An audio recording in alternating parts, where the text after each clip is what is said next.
Thank you, Bob, for that very, very nice introduction. Hopefully next year we'll have something else we can talk about, but once again we're here on PUD 5. I had hoped originally when Ned talked to me about coming here to have the model that was prepared, and it's really a beautiful model. If you haven't seen it, you should make arrangements to do so, which shows all the buildings on the street. And the idea was if developers come in with a particular proposal, we just pull out the building that's there and they have to put a model, a to-scale model of what would go there under their development project, so that we can all see what exactly it would look like and how it would mesh with the rest of the buildings in the community. That model really was the brainchild of one of the most dedicated members of the Raul Ponciano Way Committee, and that's Bobby Lindsay, who really pushed for it and made it a reality. Unfortunately, however, because of the way it's constructed, the town determined that we really can't move this thing around, so I don't have that prop with me today that I had planned to use.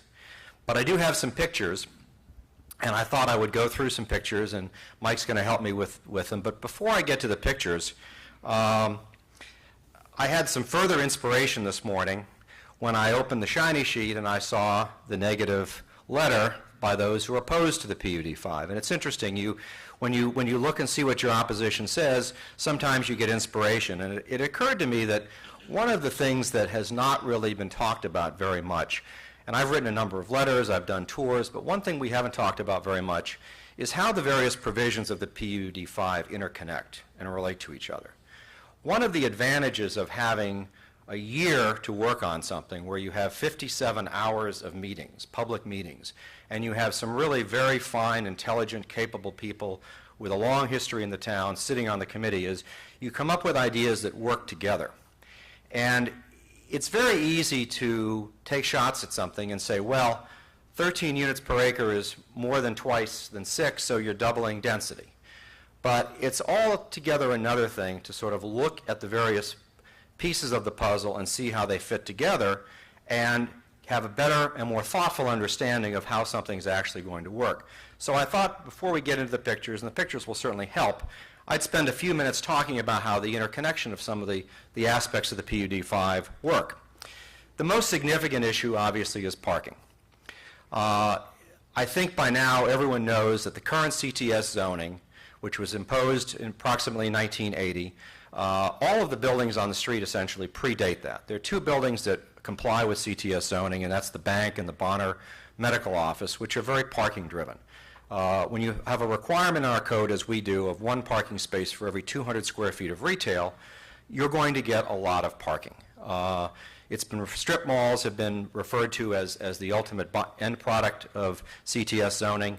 Hopefully we would do something better that looks better than that in Palm Beach, but still that's what it's designed to do. It is a suburban type of zoning. So the first thing we did is we said we've got to relax the parking, particularly for first floor retail, because we essentially want this to remain a retail area. So we said let's essentially give a pass on first floor retail.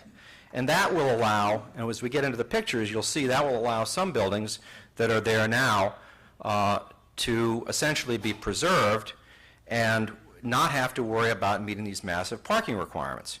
So the parking also works with preservation, because as some of the buildings you'll see, which we think are worthy of preservation, and Jane Day has designated as buildings that contribute to the character of the street, there's no way you can preserve those buildings if you have to put parking lots on them.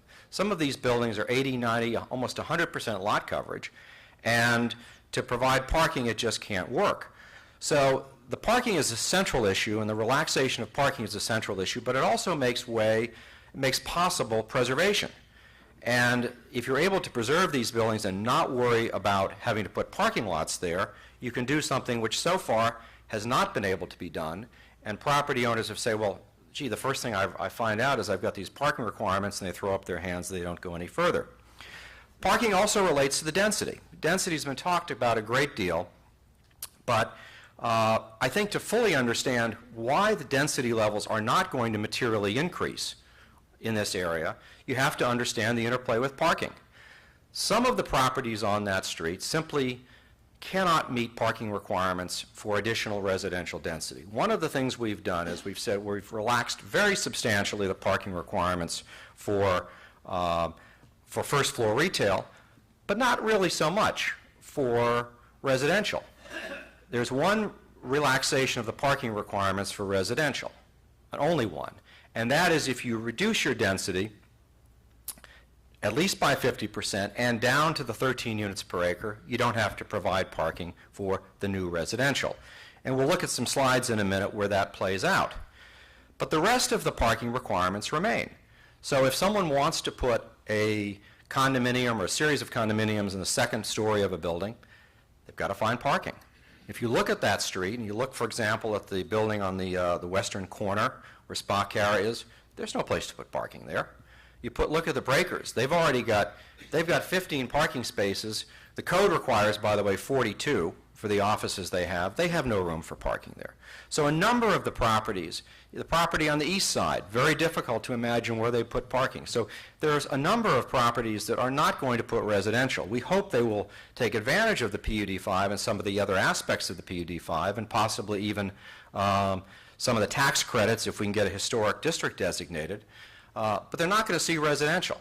So that's one thing that you have to understand is we've been pretty tight on the parking requirements on new additional residential. So if you look at the parking and the density together, you start to understand that the interplay is such that the parking requirements we have kept also serve as a restriction. Now we have reduced the parking or eliminated the parking requirement for this so-called density reduction, and that is those very high density properties, if they come down to below the 13 units per acre, which is the limit in our comp plan, they don't have to provide parking for the new units.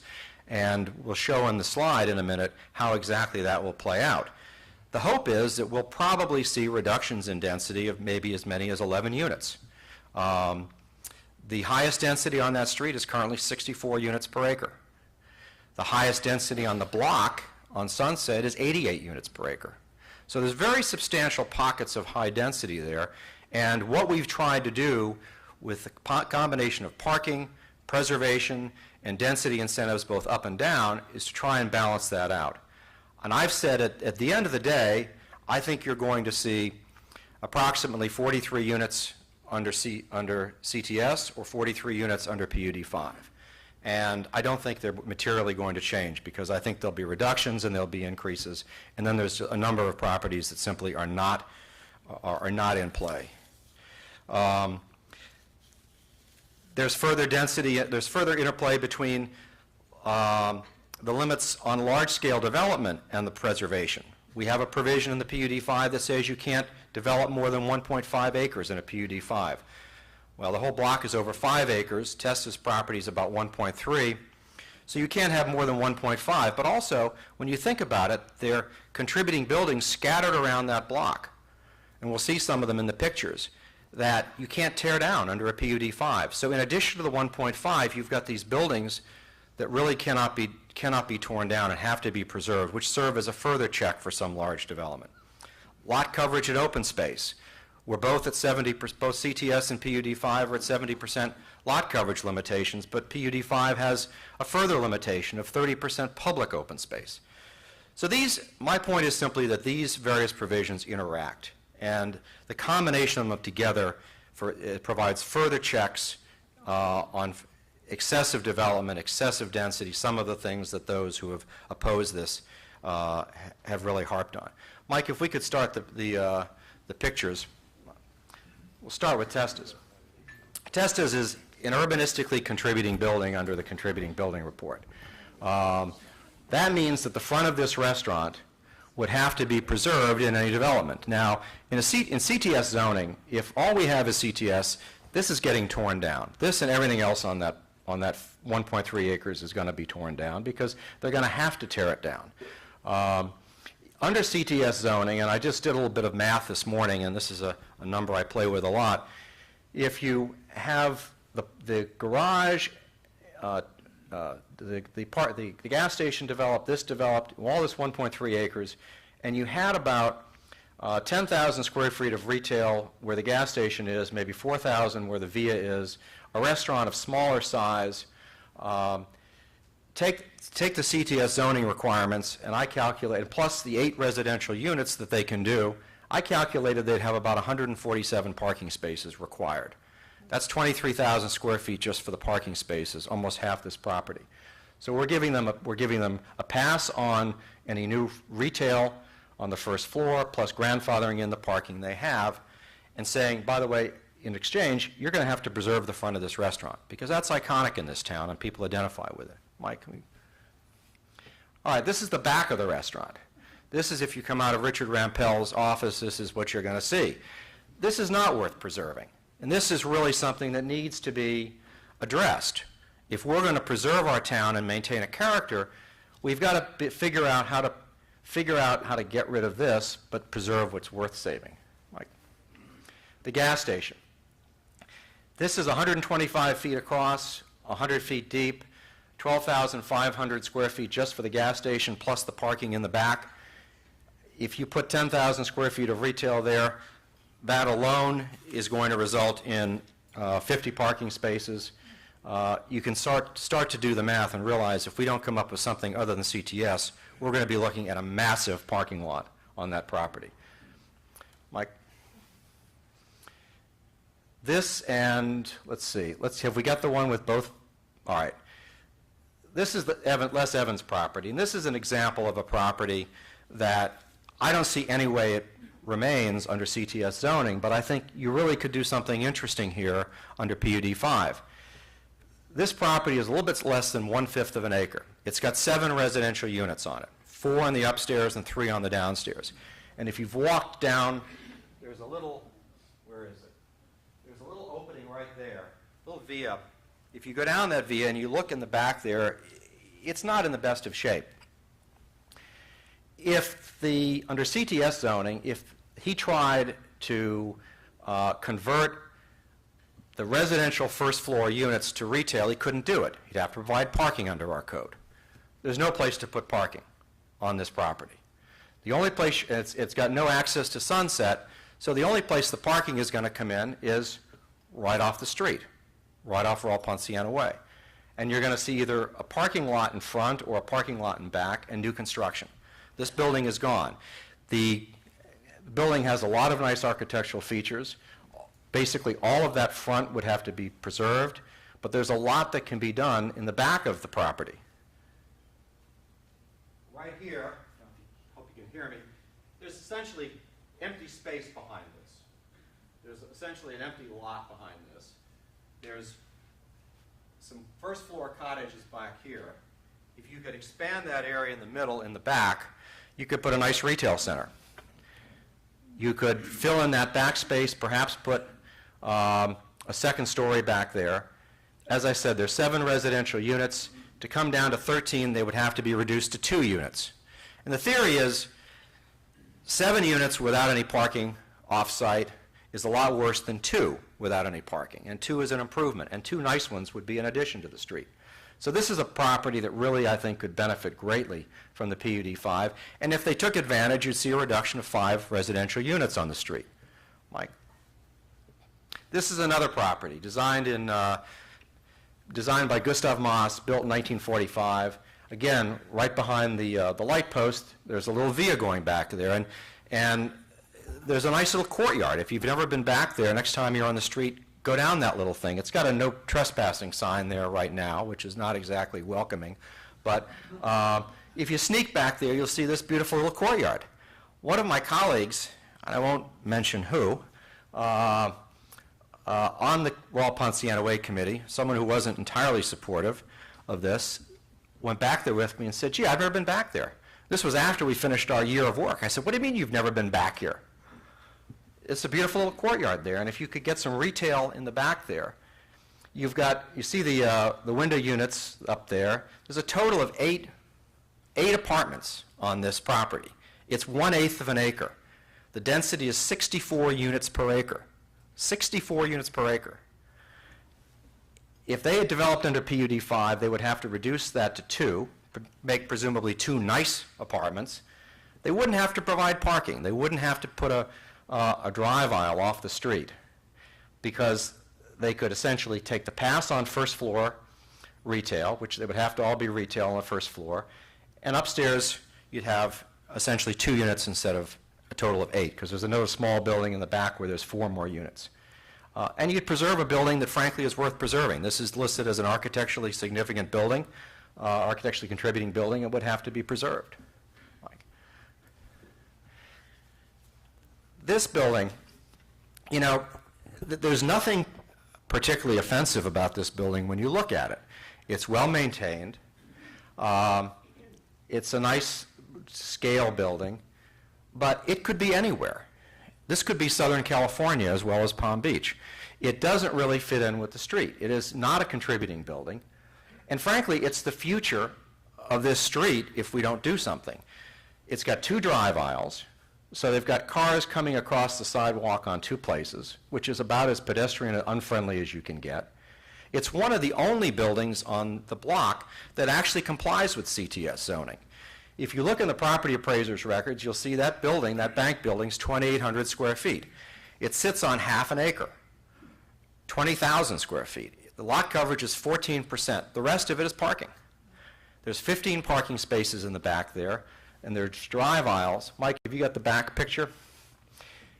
This is the building from the back side, and you see all this parking. You also see something interesting. This is the Gustav Moss building. The lots don't line up properly.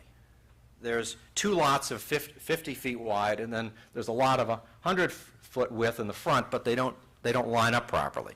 Why is that significant? Well, it probably means they could never do underground parking in that space because of the way the lots are aligned. But this is essentially, when I do the walk, I spend some time in the back parking lot here, and you really can see a lot from that spot. And I said, this is what we're going to get if we're not careful. The building's not offensive, it's well maintained, but it just doesn't fit, and it is not consistent with the character of a Main Street to have 14% lot coverage and 86% parking lot. But that's the future of that street if we don't, I fear, if we don't pass the PUD 5. Mike? I love to show this building. This is the highest density on the block. It's 88 units per acre. It's an old Art Deco building. It's actually contributing. It's a contributing building. It's an architecturally contributing building. There's 12 residential units here in 1.35 acres. And it's a contributing building, and it's architecturally contributing, and even if it weren't 12 separate owners, you can't tear this thing down. And why is that significant? Well, it's significant for a number of reasons. One, it's right in a position, in a spot on the block that would essentially preclude any massing of some large development. You've got the Main Street News and the Gustav Moss building we talked about very close on the front side. So no one's going to come in there and tear these buildings down under PUD 5 and put condos. I mean, I've heard, oh, they're just going to tear everything down and put condos. You can't tear this building down. You can't tear Main Street News down. You can't tear the Gus Moss building down. So even without a 1.5 acre limitation on construction, these buildings are going to serve as a protection against a massive city place type of development. Mike. Main Street News. This building dates back to 1919. It's also got 4 residential units on the top. The building's only 27 feet wide, but you've got 4 residential units on the top there. Mike? That's it. Okay. So I could talk about this for a long time, but I won't bore you with all the details. I have written a letter which I think Michael's group is going to send out, which goes in detail on each of the points I've talked about. But the point is, we just didn't sit down and say, let's get more density and get rid of parking. We really thought about what's the best way to, when I opened the meeting, the first meeting of the Royal Ponciano Way Committee, I said, what do we like and what do we not like? And the hope here was to try and preserve what we like, get rid of what we don't like, and make sure what replaces it is consistent with what we like. And that's the basic theme that we have used in addressing the PUD 5 and sharpening it and coming up with all the various different limitations on it, so that at the end of the day, we don't get a street that looks like it could be in Southern California, Boca, or anywhere else. something that does preserve the quality of that street, but also allows it to move forward. You know, I've lived in this town 60 years, and I've seen a lot of changes, some of them good and some of them bad. I think the role of government is to make sure those changes are intelligent, are thoughtful, and consistent with the needs of the community. And I believe that's what this is. And I very much appreciate the Civic Association and all the support that you've given for this, and I urge all of you, I have a very distinguished audience in front of me, I urge all of you to talk to your friends, talk to your colleagues, make sure they vote, and make sure they understand that this isn't some knee-jerk pro-development reaction. This is a pretty well thought out, pretty well considered idea that I think will really preserve the quality of that street for many, many years to come. Thank you very much.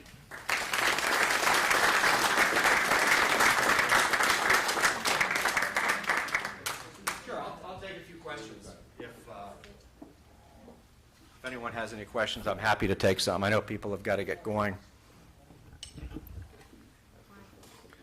Mary. I'm getting inundated with mail saying vote against PUD. Who's behind sending out that mail and all the posters that are on the street, and what are we doing to combat that? Well, who's behind it is, the question was, who's behind this negative vote no campaign? And the second follow-up question is, what can we do to counterbalance that? Who's behind it, I believe, almost entirely is Bill Cooley, who has been a pretty vocal critic of it. And I met with Bill 3 times during the course of this, and I went through all the numbers, and I tried to explain to him, and I just, you know, I got nowhere. And, you know, Bill likes a good fight, so I think this is what he's doing. I think he's taken this cause on, well-intentioned or not. You know, he's really driving a lot of this. And there's some other groups, there are other folks that I think are generally supportive. What can we do? I think the most important thing, as I talk to people in the town, I think there's a great deal of what I would call shallow but good support for this. People say, well, I'm kind of in favor of it. I've heard good things about it. Those people need to vote. We need to get out the vote. We need to make sure people come. We need to make sure our neighbors and friends understand this, that it is what it is, and that it's not something that's being depicted. If you read what was in the newspaper today, you saw a lot of sort of really almost snide comments about it, which I think are unfortunate. People need to be educated, people need to understand, and people need to vote. And the group that Michael's heading, Michael Ainsley, is really trying to get the word out. I would urge you to talk to Michael and help coordinate with him if you have some ideas, because I think what his group is doing is very vital and very important. Any other questions? I'm preaching to the choir. Thank you very much.